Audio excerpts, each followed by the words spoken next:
All right, let's talk about it because a lot of you guys are not being real, and I think I gotta be the one that's gonna just say what's not being said, and I feel like it's a lot of narratives being pushed, so I'm gonna be the one to say it, man. Cooper Rush is overrated, and I don't know what's this fascination with Cooper Rush, like he's the second coming of Joe Montana or Tom Brady or something like that, but he has been solid. I will say that, right? I don't think he's trash.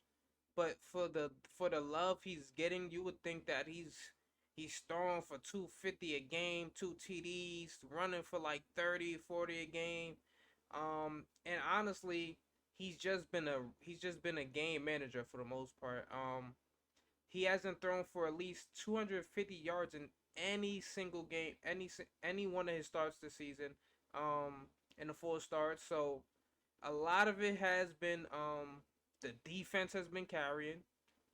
We got to talk about the defense, bro. That's literally a top five defense in the NFL right now, and I almost want to say the best defense. Of course, when the Bills are healthy, you could probably make the case that the Bills, especially when they get Tre'Davious White back, oh man, that's gonna be scary for sure.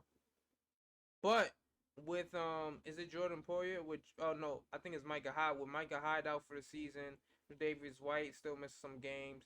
They're gonna be good, but I don't know if I wanna say they're number one. But this Cowboys team, you got the pass rushers, you got the speed at linebacker, you got a good secondary, and really for the most part the front seven is was I want to say is the front seven is kind of carrying the defense and carrying his team to victories. Because just let's just take a look at it like this, right? The just yesterday alone, Cowboys opening after the opening kickoff Rams. Was it the first play or the second play? I don't remember if it was even the first or second play or not. But it was definitely the first drive. I'm almost positive it was the second play. But look, fumble to the crib, touchdown. Next possession, next possession, on Stafford again, man. They were smothering. They were hellacious, bro. This Cowboys defense is carrying, and we also have to take into account the run game. What they put up yesterday. Let me see. We're gonna look at some stats, right? I'm gonna bring this up real quick. Just look at this. So in his four starts, we're not gonna count that game with that got injured and Cooper Rush came in, and we're not even gonna count that. That was a play from behind. It wasn't looking too good, right? But even yesterday, look, 16.6 QBR. He didn't do anything, nothing crazy. Um, excuse me, right? But if you just take these yards, total them up, divide them by four, whatever. 193 passing yards a game, one touchdown a game. He's not really moving the ball with his feet. 6 yards rushing on the season. So I don't know what there's to be like so impressed about to feel like he should take Dak's job. We haven't seen him in any type of a presser situation where they have to play from behind for the most part. Like I don't mean oh you're down three, you're down four. I mean two possessions. I want to see what he can do when it's a shootout, when the defense isn't holding teams. Because just look at this: no team has scored, no team has scored more than 17 points since week one against this Cowboys defense. Right? Held the Bengals to 17. We held the well, I'm not saying we, but you know what I'm saying. They held the Giants to 16. They held the Commanders to 10. They just held the Rams to 10. Like they're literally have all these teams offenses in Alcatraz.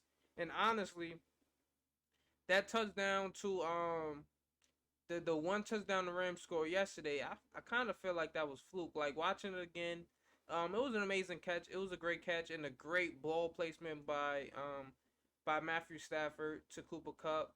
But then even the DB, if you guys watch that play again, the DB was just like lost. Like I don't know how he didn't.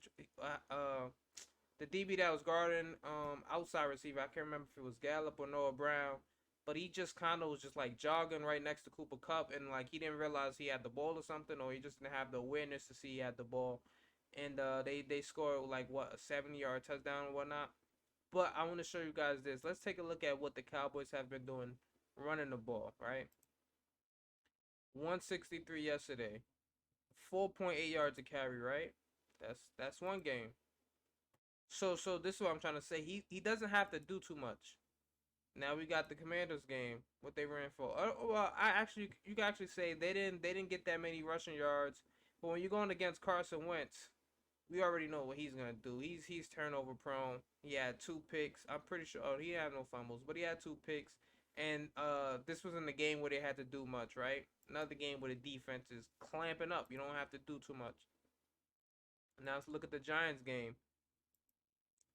Giants game, 176 rushing yards. Oh my God! So we already got two of his three starts where the Cowboys have ran for at least 150, and the defense has held them to at least 10 points or so. I mean, at least under 17 points, right? Then we got this Bengals game. Let's take a look. This game it wasn't as successful running the ball, but still 4 yards to carry, 107 yards. And once again, defense had the Bengals in hell. 6 sacks. I think he fumbled. No, they didn't lose any fumbles, but the defense is just balling out of control. And this is against an elite passing attack. I guess you can say with T. Higgins, Jamar Chase, Tyler Boyd, Hayden Hurst. You can even add in Joe Mixon. That defense is ferocious, and for the most part they've been carrying. So, we gotta kind of slow down a little bit when we're talking about potentially benching Dak for the rest of the season, or even just hyping up Cooper Rush in these games, right? And this is probably you could say this is probably his best game. 19 for 31, 235 yards, one TD, and like I said, I want to see some explosive passing games before we really start to fall in love with Cooper Rush. Like we're overhyping him right now. And let me pause this. I don't even know why this is there. Let me put this back on me though. So I think we just need, like I said, I think we just need to slow down. I understand it's the Cowboys. It's America's team. They're a team that's always gonna be in the, whether they're 1-15, 1-16, or whatever it may be.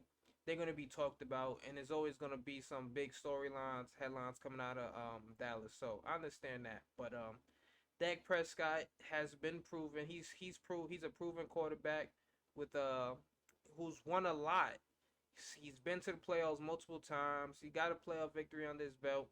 We just got to slow it down, man. Like we didn't even see Cooper Rush pass for 300 yet, to be honest. So let's just slow it down. And I also want to say this too, because I do want to be a little bit fair, right, and critiquing him.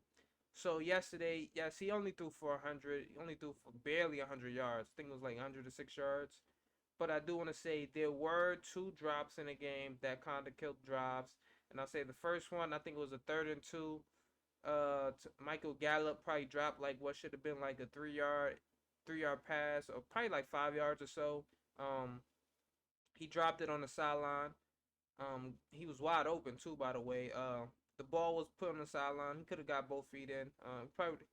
And then we also have to talk about the one to CeeDee Lamb, like late in the fourth quarter, where he threw. It was some pressure. So this is why I'm giving some credit to. Some pressure on Cooper Rush. He let it go.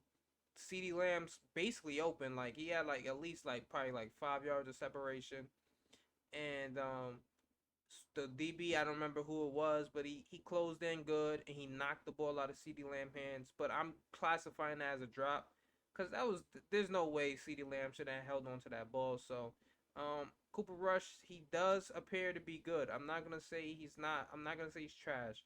But let's just stop overrating him right now. Let him have some breakout games first. Like we're still seeing game manager game manager type stats. Like, you know, if that's the case, we need to talk about Jimmy Garoppolo being a star quarterback, being one of the best top 10, top 15 quarterbacks, because he's been a super game manager his whole career for the most part, right?